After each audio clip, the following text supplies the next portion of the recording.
Hello everyone. So this is just a little video to talk about some of the things that you might want to do if you're doing some flipped learning to engage your students in your face-to-face sessions. So my name is Nick and I've been doing flipped learning for a few years now, both during the pandemic and before. And what I really think people need to understand about flipped learning is that it's not just about making videos. So I'm making a video here and you can see that the video is not actually that good. It doesn't really matter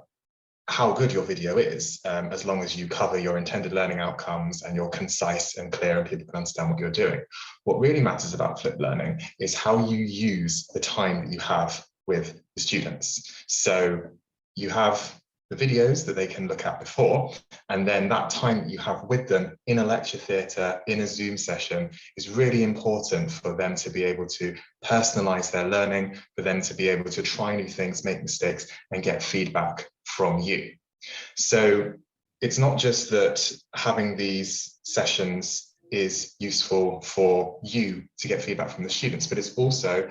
useful for the students. It presents many opportunities for them and for us to work together. So one thing that's quite important is ensuring that there's active learning in your synchronous session. This can be very useful because we know that some students,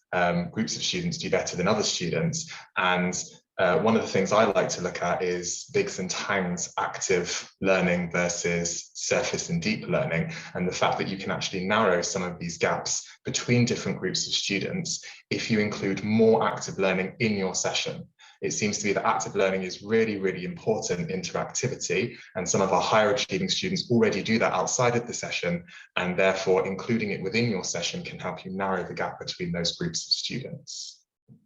Another important thing about having those synchronous sessions is a real opportunity to instill well-being and support mental health within our student population. So we know that people and students who tend to connect well with other students and their peers and their teachers tend to have higher levels of mental well-being than those that don't. Students who feel they're giving something, so giving their time, giving their help to other people in a session, tends to have higher levels of mental well-being, and also those that take notice of what's going on around them. So not just, oh, my studies focusing in on this, but also thinking about, well, what are other people doing and where do I benchmark myself against how others are doing as well. So having that holistic thing there within your session is a way in which you can help with the well-being of your students and supporting their mental health throughout their studies. If we think about different groups of students, so for example,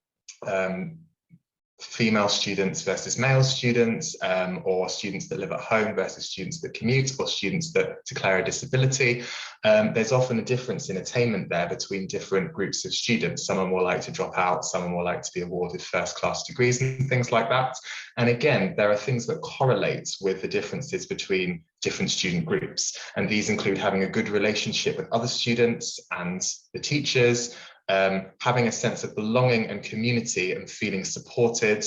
having social and peer networks from which they can draw information, and having an overall good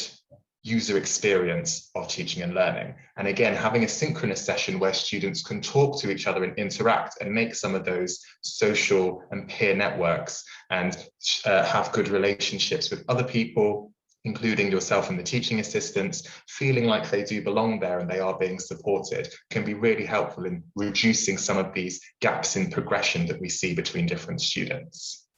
And one thing I like to do in my synchronous session is make sure that I'm changing up what I'm doing and what the students are doing around every 10 minutes or so. So I'm a firm believer that maybe your average student,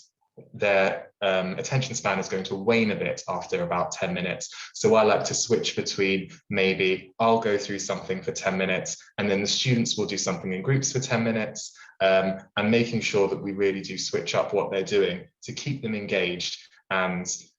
be sort of mindful of what they want. So maybe asking every 10 minutes what they think they need and what might be useful for them.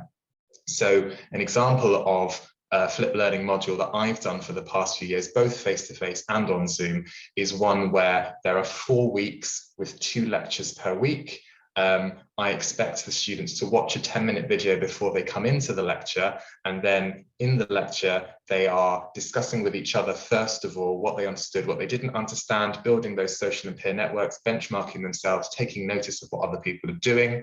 And then I will use that to set some questions for them that they can do for maybe 10 minutes or so. And then I'll jump in and maybe do 10 minutes of some solutions or some of the easier things to get them started if some of them haven't managed to get very far, and then switch between those 10 minutes at a time. And this tends to be quite well received, and it allows me to get good feedback from what the teaching is like and what the students need. And it also gives me the time to go round and see the different groups of students working in the lecture theatre or in different breakout rooms for a 10-minute period, and then feed some of that into my